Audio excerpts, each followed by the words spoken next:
ایک صحابی ہیں، چلے جا رہے ہیں، جنگل کا صحراؤں کا سفر ہے، اتفاق کے بعد ان صحابی کو ایک ڈاکو ملا اور اس ڈاکو نے ان صحابی کا راستہ روک لیا۔ اب راستہ روک لیا، وہ صحابی تنہا ہیں، ان کے پاس کوئی دفاع کے لیے ہتھیار بھی نہیں، اس ڈاکو کے پاس میں تلوار موجود ہے، طاقتور ہے۔ اب وہ صحابی اللہ رب العزت کو پکار کر کے کہنے لگے، اے اللہ، اے اللہ، بس اللہم اتنا کہا، اے اللہ۔ اس ڈاکو نے جس وقت تلوار نکالی، پھر انہوں نے دوسری مرتبہ کہا، اے اللہ۔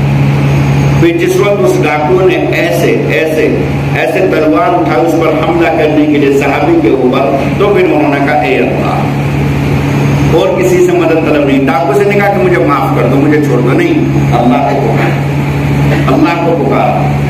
ظاہری سبب کے درجے میں آدمی اختیار کر سکتا ہے، لیکن اصل دل کی توجہ اللہ کی طرف، ہر حال میں دل کی توجہ اللہ کی طرف ہو۔ بات یہ ہے کہ اسباب اور وسائل کے طریقے سے بہت ساری چیزوں کا آدمی اختیار کرتا ہے۔ جب 3 مرتبہ انہوں نے اے اللہ کہا، تو جیسے انہوں نے تیسری مرتبہ اے اللہ کہا تو دیکھا کہ اس آدمی کے، اس ڈاکو کی ناک میں ایک نیزہ لگا، اور وہ نیزہ اس کی ناک میں لگ کر کے پیٹھ کے راستے سے باہر نکل گیا، اور اس میں آگ لگی اور وہ جل کر کے ناک ہو گیا۔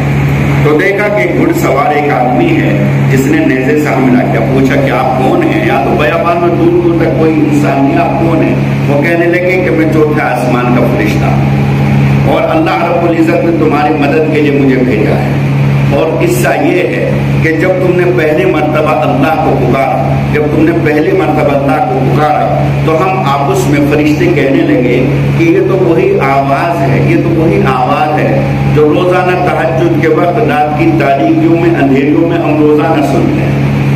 یہ روزانہ آواز آتی ہے، یہ آواز جانی پہچانی لگتی ہے، اس آواز کے اندر کوئی اجنبیت نہیں، اس آواز کے اندر کوئی غیریت نہیں، یہ تو آواز جانی پہچانی معلوم ہوتی ہے، اس لیے کہ رات کے اندھیریوں میں روزانہ اس آواز کو سنتے ہیں۔ اب ایک اللہ کا بندہ جب رات کی تاریکیوں میں، اندھیریوں میں تہجد کے وقت اٹھ کر کے اللہ رب العزت کو پکارے، اور پھر وہ مصیبت کے وقت پکارے، تو یقینی طور سے پھر اللہ کی طرف سے مدد آتی ہے، پھر اللہ مدد فرماتا ہے۔ تو اس لیے فرشتے نے کہا کہ روزانہ یہ آواز ہم سنتے ہیں، تو اس لیے ہم نے اللہ رب العزت کی بارگاہ میں دعا کہ اللہ، یہ آواز جو جانی پہچانی معلوم ہوتی ہے، روزانہ یہ بندہ آپ کو رات کی اندھیریوں میں تاریکیوں میں پکارتا ہے، پروردگار آج یہ تیرا بندہ پریشانی کے عالم میں، مصیبت کی گھڑی میں آپ کو پکار رہا ہے، آپ اس کی مدد فرمائیں۔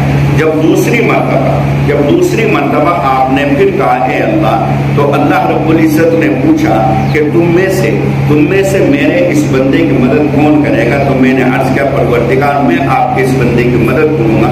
چنانچہ جیسے ہی آپ نے تیسری مرتبہ اے اللہ کہا، تو چوتھے آسمان سے میں سیدھے تیرے پاس، چوتھے آسمان سے میں سیدھے تیرے پاس، اور فرشتے کو دیر نہیں لگتی۔ جو عرش کو اٹھانے والے فرشتے ہیں، ان کے جو پیر ہیں، ان کے جو قدم ہیں، ساتوں زمین کے نیچے ہیں، اور ان کے جو ہاتھ ہیں ساتوں آسمان کے اوپر ہیں۔ اتنے بڑے فرشتے ہیں، ان کے قدم، ان کے پیر ساتوں زمین کے نیچے، اور ان کے ہاتھ حاملین عرش ساتوں آسمان کے اوپر۔ اتنے بڑے فرشتے اللہ رب العزت نے بنائے۔ اللہ کی شان، اللہ کی قدرت کے تو کیا ٹھکانے، اور کیا ان کی تعریف، اور کیا ان کے کون تذکرہ کر سکتا ہے، اور کون اس کا حق ادا کر سکتا ہے۔ تو بہرحال اس فرشتے نے کہا کہ اللہ نے فوراً مجھے تمہارے پاس بھیجا مدد کے لیے، اور میں نے اللہ کے حکم سے تمہاری مدد کی۔ تو میرے پیارے بچوں، اللہ رب العزت حالات سبھی کے درست رکھے، اچھے حالات میں رب کو یاد رکھیں۔ مصیبت آنے سے پہلے، بیماری آنے سے پہلے، جوانوں کو بڑھاپا آنے سے پہلے، جو مختار اختیار شدہ لوگ ہیں اپنے اختیار چھیننے سے پہلے اللہ رب العزت کا ہر حال میں شکر ادا کریں۔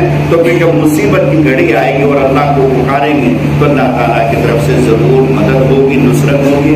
اللہ تعالیٰ ہم سبھی کو عمل کی دولت سے مالا مال فرمائے، اور اپنے شکر گزار بندوں میں اللہ تعالیٰ ہم سبھی کو شامل فرمائے۔